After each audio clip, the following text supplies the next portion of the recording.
we have so many untapped abilities within our brain, within our mind, that we don't even know the depth in which we can utilize our mind to turn it into some form of a weapon, whether for better or whether for worse.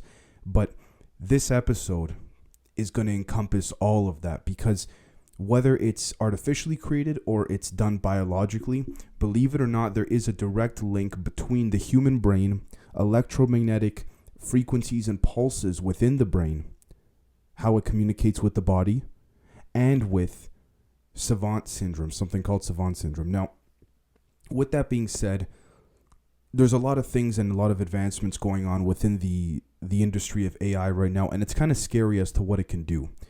So it's kind of difficult for me to think of where I should start, but I'm just going to start because you got to begin somewhere, right?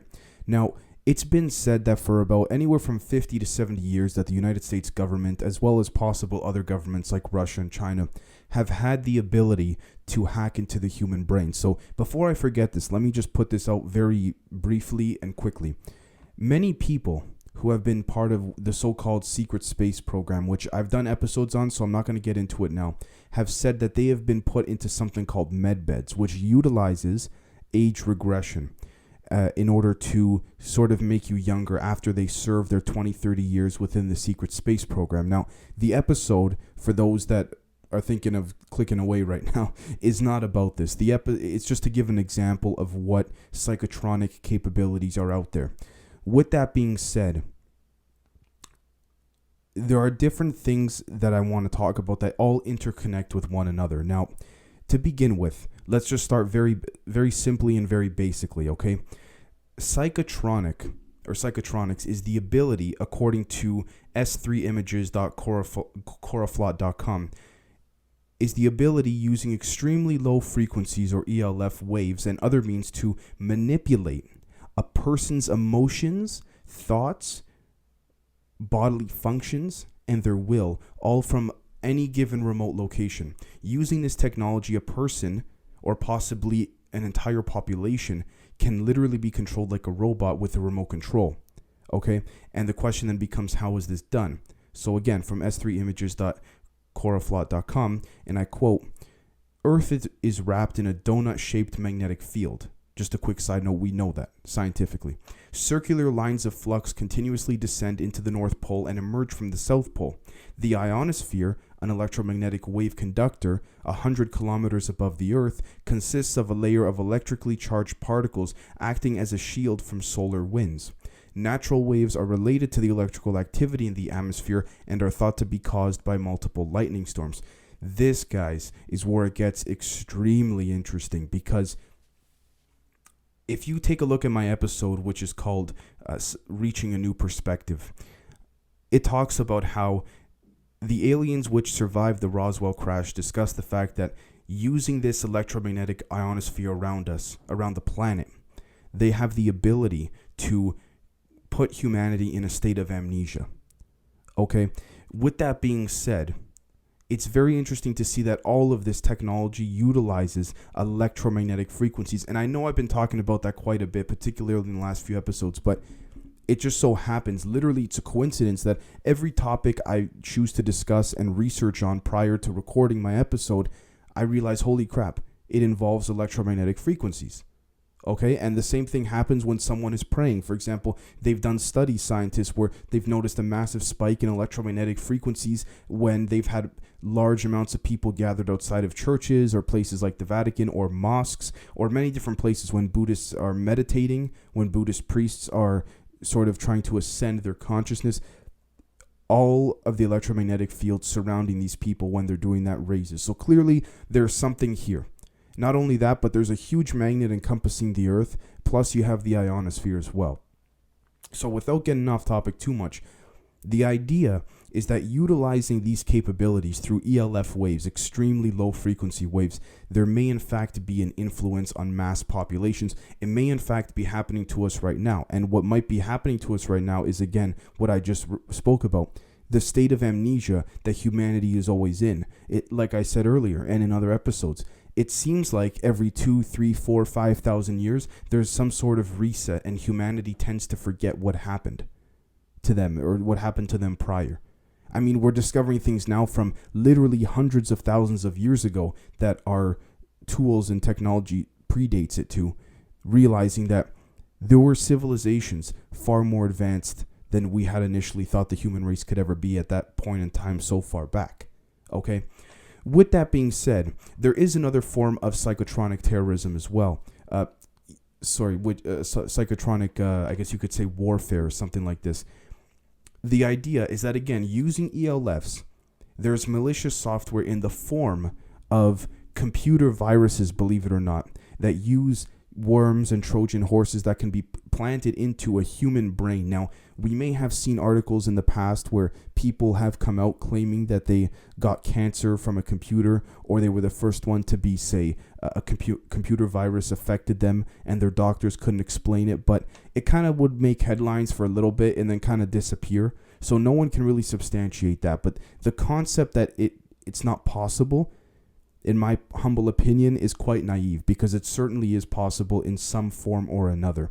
Now, the question then becomes, can you utilize computers to then implement or implant very quietly some form of communication to human beings without them knowing? The answer is probably yes. Now, more realistically, if you have seen the movie Transcendence, for example, I believe it's called Transcendence with Johnny Depp, where his physical body dies, but he's actually able to implant his consciousness into a bunch of computer software. So in theory, he still kind of lives on. Or if you've seen, for example, Man of Steel with Henry Cavill back in 2013, I believe it came out, Superman, where Russell Crowe plays his father, and his father is actually dead physically in the physical world, but his consciousness is still alive on that particular spaceship, if you know what I'm talking about. Those are the kind of ideas that we're coming closer and closer to. Now, unless there's something being dramatically hidden and suppressed from us that has to do with influencing people or mass amounts of people on a broad basis through the use of psychotronic weapons, which may in fact be very possible, I think that we're at the cutting edge of it, and I think that a lot of it's being withheld from us, and for many reasons, political, business reasons, but also because, again, anything, whether it's Tesla or freaking UFOs, anything having to do with electromagnetic frequencies and energies, it's like the government doesn't want the public to know about it. It's gotten to the point where those scientists within the public forum of academia don't receive that much funding to research electromagnetic frequencies, and it's sort of like things are controlled.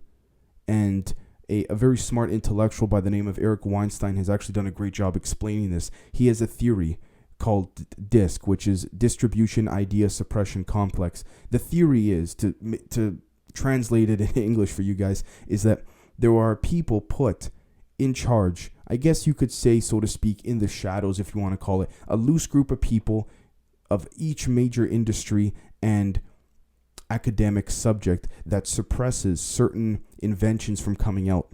So it's kind of like when a scientist discovers something with electromagnetic utilization. So say a scientist discovered how to teleport this pen from one place to another. There are people overseeing this research, because obviously someone's got to be giving the money, and then the scientist wants to go public with it, but they can't. All of a sudden, the people above them who are funding them, or the people representing the people that are giving the money, or the groups giving the money, pay the scientist a boatload of money to stay quiet, and then they shut down the project because the scientist did what they wanted and got what they wanted out of the scientist, but it can't be public. It's kind of like, no way is it going to go public, right? So anyways, the thing about all of this is that it's extremely interesting, because when you take a look, for example, at different things like Neuralink, Elon Musk's brain device, aside from the technological and philosophical or the moral debates about them, the ethical debates about it as to whether or not people are comfortable with this type of technology being implanted in the brain, I think ultimately, and I'm not trying to discredit Elon Musk, but I think something like Neuralink is technology that was post-World War II, 40s and 50s kind of stuff that the CIA had. I think it's gone to the point where certain chips and software is not even needed.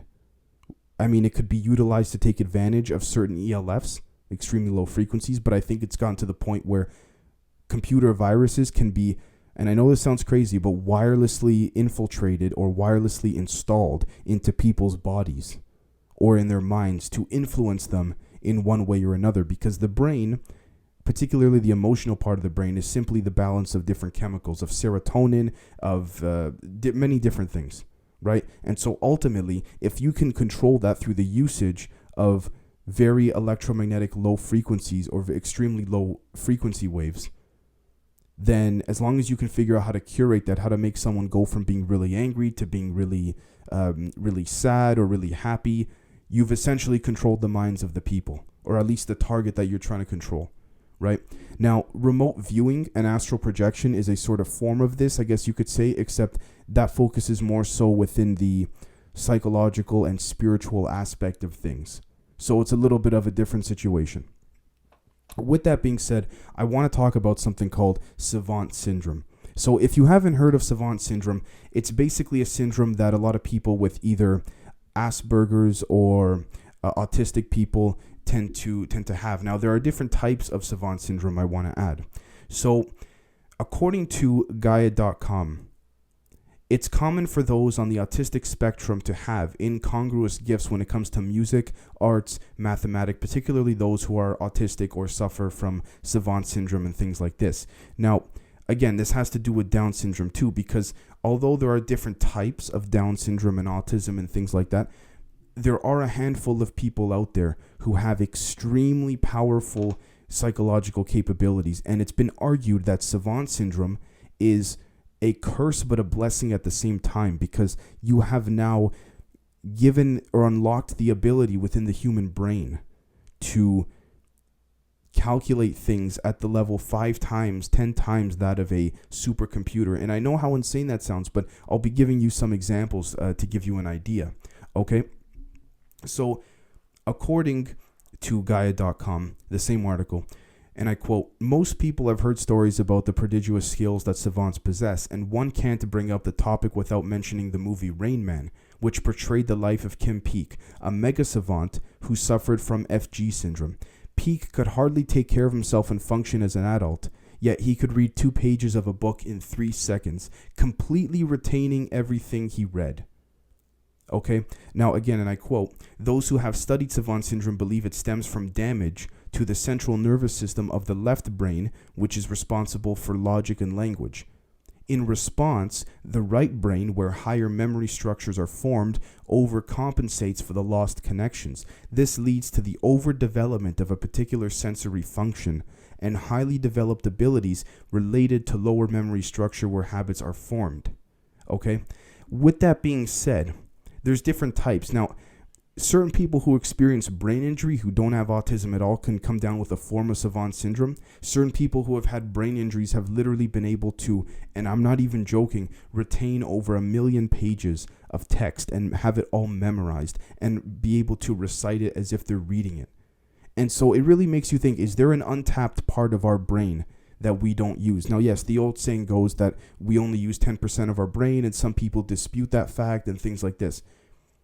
But there have been movies discussing these type of things and what could possibly happen. For example, the movie Lucy with Scarlett Johansson, or I believe there were a couple other movies. Oh, the movie The Accountant with Ben Affleck. That would probably be a much more realistic version of someone with Savant Syndrome, at least in today's modern age, because he is autistic. He has Asperger's syndrome, from what I understand, his character does, and he's able to, but he's incredibly smart at math and things like this, and he can do tremendous calculations within very short periods of time. Okay, and again, that's the movie The Accountant with Ben Affleck and some other great actors. So I recommend you check that movie out as well, because that's probably the most accurate representation of that. And then we have, again, the accidental savants, and then all those different things. Now, the question then became, to many scientists studying this or attempting to study this, is, are these abilities dormant or are they asleep in all of us? Okay, now, regardless of what people think, I believe that between the usage of energy, spirituality, and science, I think there's so many untapped things that the human brain can do to the point where we know more about planet Earth and we know more about space than we do about our own brains. And we know more about the ocean than we do about our own minds. And we don't even know everything about the ocean. So when you look at it like that, it really begs the question, how, I guess you could say, unfamiliar or naive are we with not understanding our own bodies and our own minds as well. I think we've tapped into certain things, particularly in the last handful of years, as a community of people to raise consciousness, but I don't think we've come anywhere close our capabilities. Now, I don't want to make it seem like we might have some superpowers that we don't know about, but as science advances more and more, this actually seems to be the case. Okay?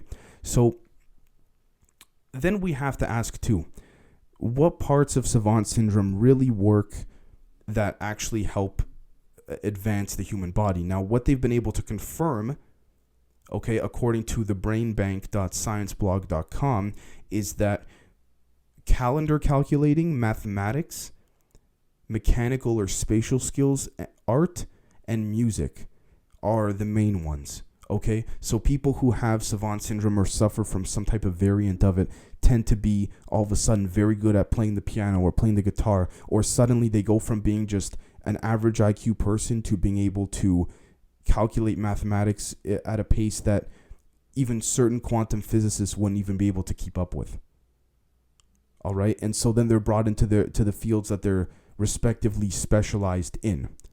And so again, this begs the question, is this even possible?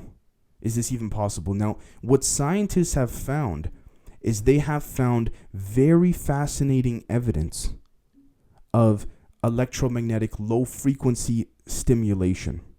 Okay, again, according to Gaia.com, same article, it's a very large article, and I quote, working with healthy participants, scientific researchers used low-frequency magnetic stimulation, or RTMS for short, asking them to draw animals and faces from memory before, during, and immediately after 45 minutes of stimulation. As a control, 2 patients were given sham treatments, like fake treatments. They found that 4 out of the 9 subjects had major changes in the way they drew their pictures, with several reporting heightened awareness in their surroundings after treatment. Many reported returning back to normal after 45 minutes, and one patient said he could barely recognize the illustration he made, even though he watched himself draw it.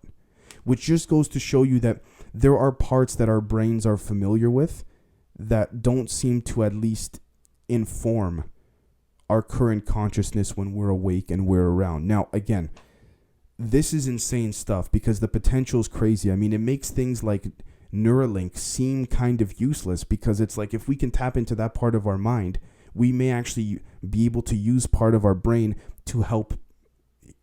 I know this might sound a bit far-fetched, but self-heal. If you're unfortunately paralyzed from the waist down, for example, you might be able to heal yourself utilizing this ability within your mind using electromagnetic frequencies.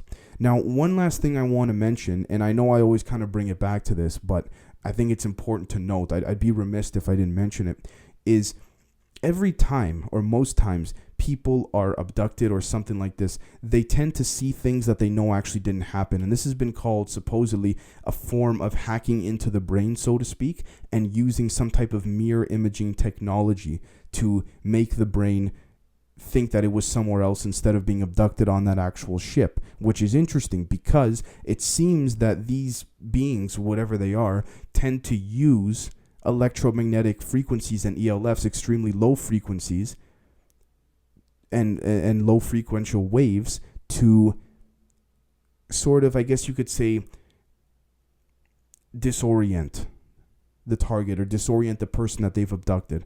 So their mind is sort of dormant, or it's being deceived, thinking it's somewhere else, while the creatures or the aliens or whatever they are experiment or do what they need to do on this abducted human.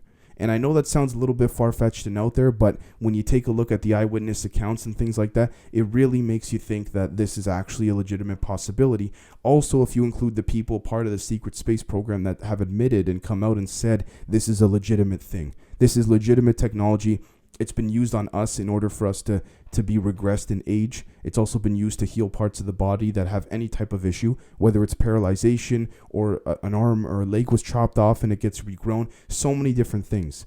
Now, there's also another question, which is that if this type of technology is able to be utilized and harnessed and focused in a certain way, if any government has control of this, this would be ultimately like almost kind of like the know-all, end-all weapon, so to speak. Because as long as a certain country's enemies or adversaries didn't have this weapon or have access to this weapon, you're talking about influencing mass populations of people. Okay, it kind of makes things like Neuralink seem outdated, which is why I was trying to say that it's been purported that they have had Neuralink-based or Neuralink-like technology since the 40s and 50s. These are things that are way outdated for those within the government and the intelligence community. So again, we're looking at different things: Savant Syndrome, Asperger's syndrome, autism, Neuralink. We're looking at a handful of different things: psychotronic weapons, psychotronic hacking, being able to transfer the consciousness of the mind into, say, a computer system, or having computer viruses actually being able to hack into the human brain. Okay, so let me know what you guys think. I'm sorry if I was a little bit all over the place, but it is a lot to cover, and it's hard to go from one form of information or one, I guess you could say, proposal to another, because ultimately at the end of the day,